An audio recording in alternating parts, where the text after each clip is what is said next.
नमस्कार, आप सभी को स्वागत है आपका हमारे YouTube चैनल हिस्ट्री एजुकेशन में। तो आज हम पढ़ेंगे इतिहास का अर्थ। इतिहास 3 शब्दों के मेल से बना है। इति जमा है जमा आस, जिसका अर्थ है निश्चित रूप से ऐसा ही हुआ था। निश्चित रूप से ऐसा ही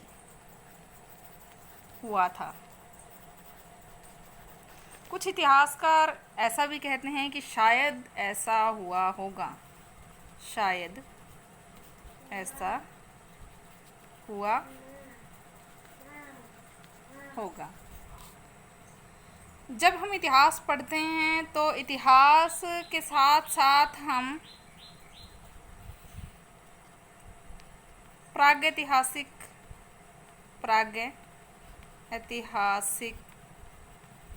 काल, आद्य ऐतिहासिक काल,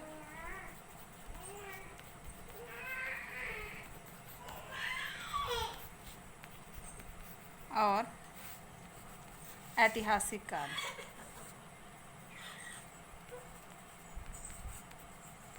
इसको 3 भागों में बांट करके हम पढ़ते हैं।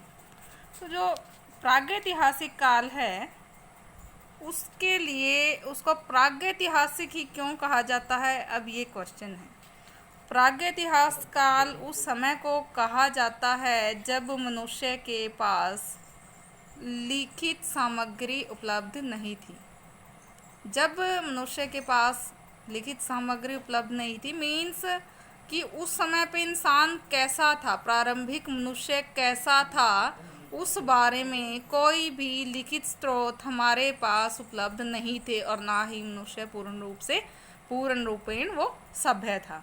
उस समय को हमने प्रागैतिहासिक काल के रूप में बांटा है। इसके उदाहरण के लिए हम जो है पाषाण काल की बात कर सकते हैं। जैसे कि पाषाण काल में पूरा पाषाण काल, मध्य पाषाण काल और नवपाषाण काल ऐसा समय था जिसमें मनुष्य के पास लिखित सामग्री जो है उपलब्ध नहीं थी।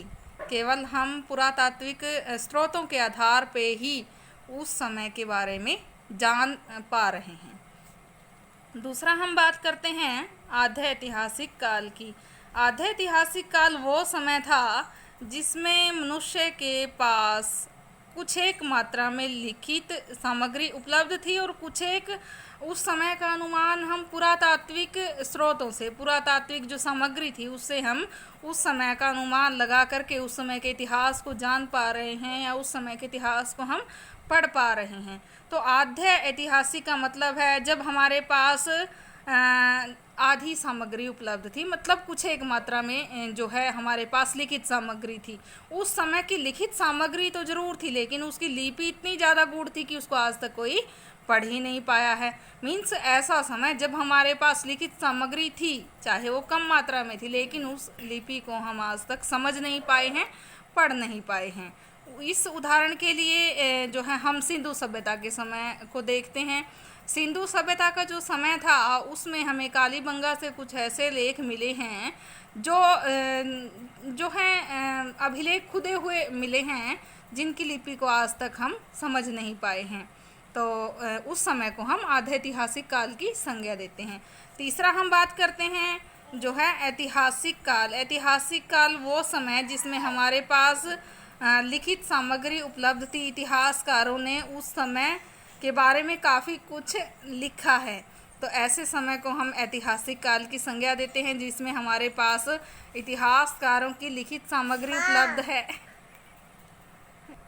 तो ऐतिहासिक काल वो समय था जब हमारे पास जो है लिखित सामग्री भी उपलब्ध थी, विभिन्न अभिलेख भी उपलब्ध थे और इतिहासकारों ने बहुत सारा इतिहास लेखन कर दिया है। तो ये आज हमने पढ़ा इतिहास का अर्थ और जो है इतिहासकारों ने किस तरह से इतिहास को 3 भागों में बांट करके जो है उसका निर्धारण किया है। तो आगे के वीडियो में हम पढ़ेंगे कि हिस्ट्री को जानने के रिसोर्सेज क्या हैं। Thank you.